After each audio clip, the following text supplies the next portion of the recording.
T'avais deux loustiques là. Ah oui, d'accord, je croyais qu'il parlait de. Tu parlais de la vidéo. Ils sont pas. Ah oui, ok. Ils sont pas là quoi. Yes, bienvenue, bonjour à toutes, salut. Aujourd'hui, on se retrouve pour voir si on peut perdre du poids avec le CrossFit. Exactement. Parce qu'apparemment, c'est pas possible. Exactement. C'est le 39e épisode du process. C'est parti tout de suite les amis. Jingle.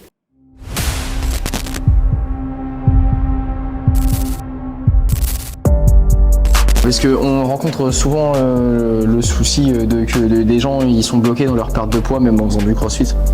Ça fait 6 mois que je fais du crossfit mais je perds plus de poids aujourd'hui. Myrtille, on va t'apprendre à comment perdre du poids même quand tu fais du crossfit.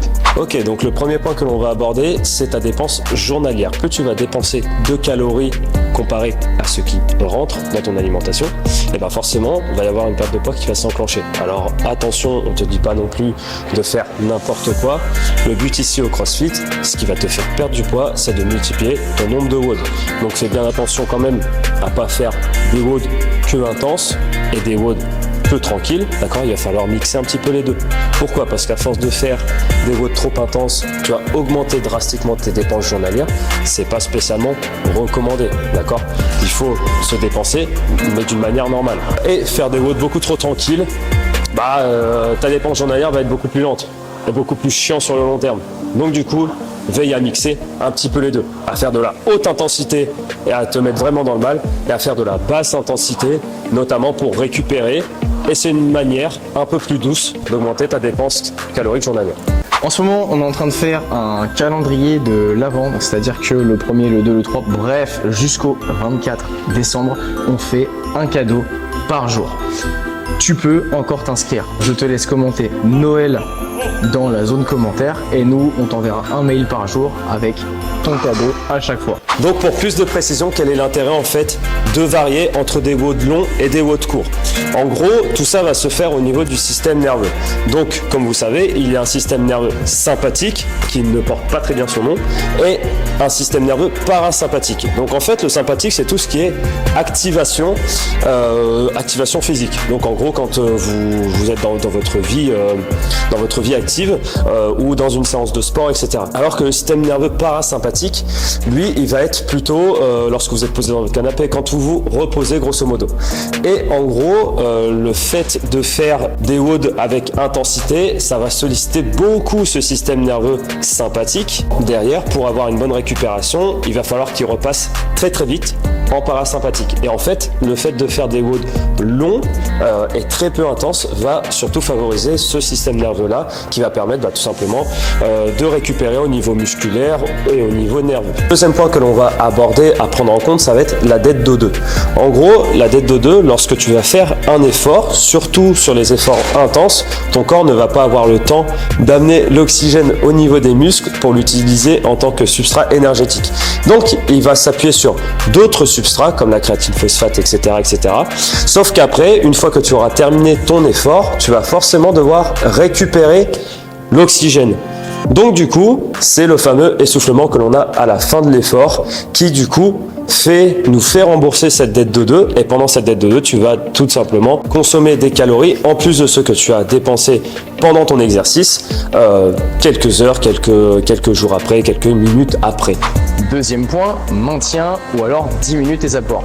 Effectivement, comme l'a dit Quentin tout à l'heure, le but avec le fait de faire du crossfit, des WOD, d'aller courir, c'est de dépenser plus de calories que ce que tu en consommes. Donc si jamais tu manges à la limite de tes apports quotidiens journaliers, faire des WOD, ça va te faire dépenser plus d'énergie que tu vas en manger. Si au contraire tu manges déjà beaucoup de calories et que tu fais des WOD, le problème c'est que ta dépense sera toujours pas supérieure à ce que tu manges, donc tu ne vas pas perdre de poids.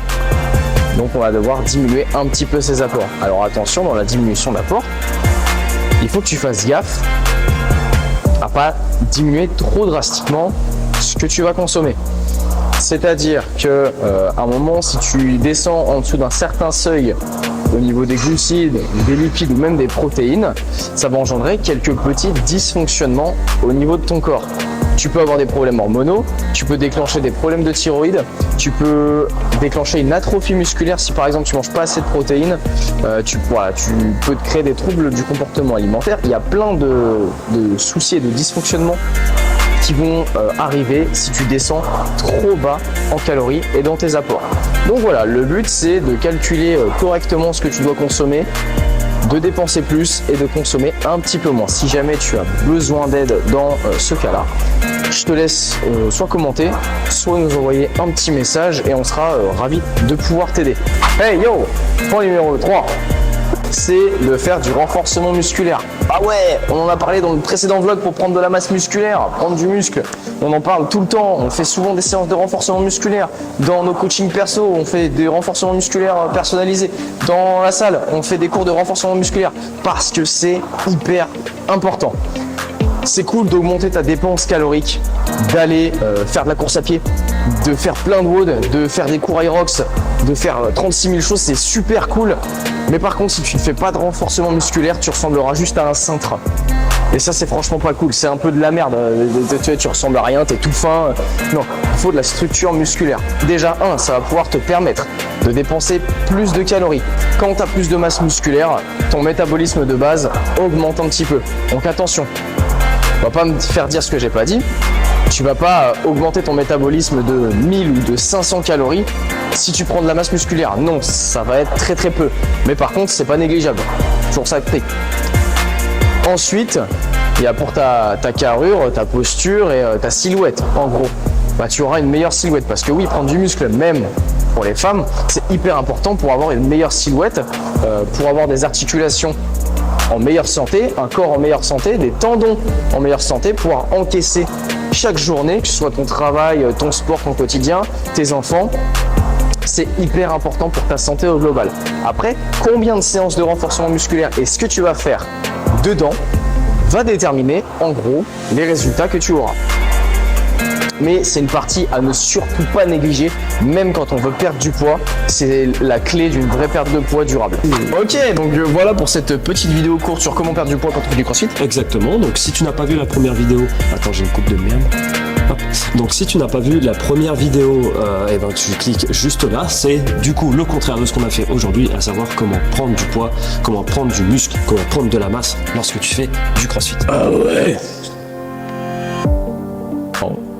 Si tu as aimé, tu mets en commentaire perte de poids et tu lâches un like, d'accord. Tu t'abonnes aussi parce qu'on voit qu'il y en a quand même pas mal. Est-ce qu'il paraît à combien est le pourcentage? Là, ça redescend un petit peu, on a 71,5. Ok, c'est sûrement parce qu'on leur fait peur. Exactement. Donc on va continuer. Parce que sinon...